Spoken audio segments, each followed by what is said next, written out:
Magandang araw mga ka-aerial defense, may ibabahagi na naman ako sa inyo. Dahil ngayong araw na ito ay may pag-uusapan tayo tungkol sa depensa, Pilipinas mas lalong inaasar ang China at hindi tatanggalin ang missile system.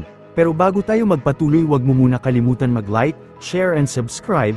Manatiling nakatutok sa aming channel para updated ka sa balitang militar at West Philippine Sea. Ang Typhoon missile system ng United States military na kayang magpaputok ng multi-purpose missiles ay mananatili sa Pilipinas sa ngayon.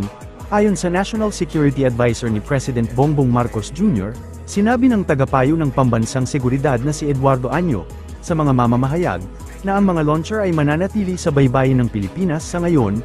Isang araw pagkatapos iulat ng Reuters na ang mga launcher ay inilipat sa isang bagong lokasyon sa loob ng isla ng Luzon mula sa Hilagang Lawag Airfield, hiwalay na sinabi ng militar ng Pilipinas noong Biyernes na ang deployment ng mga launcher na may mid-range capability ay alinsunod sa matagal ng ugnayan ng Amerika sa pagtatanggol sa bansa.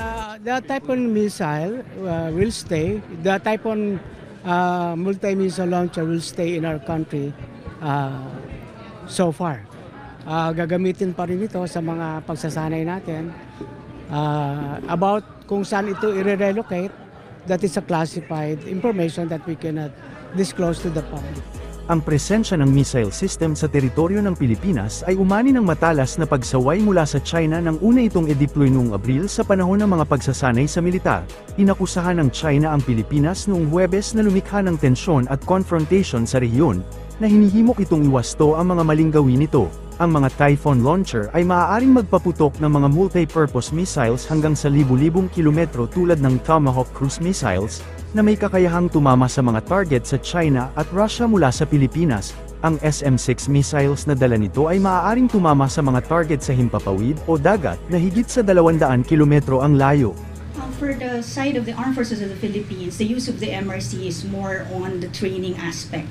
So we want to see how these logistical trains can be transported to certain locations, to certain salient points. So this is part of it. Magsasanay muli ang mga tropang Pilipino at Amerikano gamit ang Typhoon missile system mula sa United States sa susunod na buwan. Ngunit walang live fire drills, sinabi ni Colonel Louis Di Maala, tagapagsalita ng Philippine Army, sa isang press briefing sa Camp Aguinaldo noong Martes, na ang pagsasanay na kinasasangkutan ng mga miyembro ng Artillery Regiment ng Army, at 1st Multi-Domain Task Force ng US Army Pacific ay higit na tutuon sa orientation at familiarization sa kakayahan ng Typhoon. Idinagdag niya, ito ay bilang paghahanda para sa bilateral na pagsasanay tulad ng Silaknib at Balikatan. Second iteration of the subject matter expert exchanges with the MRC and between the USARPAC and Army Artillery Regiment will focus on the payload delivery system and the continuation of what we have learned in the first iteration of the SME. That is more on the orientation of the MRC, the capability. This is a continuation of what we have learned the first iteration. New units will be involved in the training and a continuation of the previous platoon that were trained last year. As mentioned previously by the Commanding General Philippine Army, we are proposing for the same capabilities. So, kaya hanggat nandito yung MRC, we maximize yung kanilang utilization to train our personnel sa mga ganitong new technology. So, that is for our troops, capabilities, preparation for this new technology. Just in case we do decide to buy it. Parang ganun, sir. Yes. And at the same time, I think it's more of the familiarization of any new advanced weapons system for the armed forces, basically.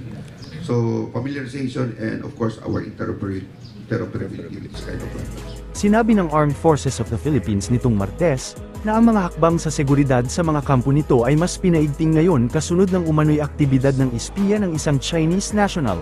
Sinabi ng tagapagsalita ng AFP na si Francel Margaret Padilla, na daan-daang mga lokasyon, kabilang ang mga kampo ng militar at Enhanced Defense Cooperation Agreement o EDCA site, ay binabantayan umano ng pinaghihinalaang espiya. Sinabi ni Padilla na ang pagpapatibay ng seguridad sa mga kampo ay bahagi ng Standard Operating Procedure ng AFP. Heightening our security protocol. And tinitignan natin kasi nga may bagong domain of operations pa tayo, which is cyber. So, nadagdag pa to dito sa pag-heighten natin ng ating security measures. What we are saying here is that we do not undermine any report that is given us. So, ang sinasabi natin dito, any incident, we're trying to look at the bigger picture and connect the dots on how all these activities fall into play as part of a bigger and grand plan. So lahat po yan tinitingnan natin. Sabi nga natin, no, ang kasama dito, sir, binago din natin yung organization ng AFP to have more focus in terms of creating our intelligence command and of also our cyber command. So kasama yan sa mga binabago po ng ating Sandatahan Lakas ng Pilipinas. And moving forward, tinitignan pa natin kung ano pa yung changes, not just organizational changes, but also operational changes on how we would face contemporary modern challenges. Yes, sir, no? Ang panawagan po nga natin dito, security is everyone's responsibility. So, bawat mamamayang Pilipino po ay parte po nito, no? So, ang panawagan po namin sa ating mga kababayan, pag may nakikita po na kahina-hinala, ipag-alam po agad sa nearest po, no, na police station, sa ating mga law enforcement agencies at maging sa miyembro po ng Sandatahang Lakas ng Pilipinas para matulungan nyo rin po kami na makita po lahat ng anggulo dito. Para sa mas madaming update tungkol sa ating depensa, paki-follow at like muna ng aming page na nasa description na ang link. Huwag mo na rin kalimutan mag-like, share and subscribe. Pindutin mo na rin ang bell para updated kayo sa aking mga bagong video. Maraming salamat po.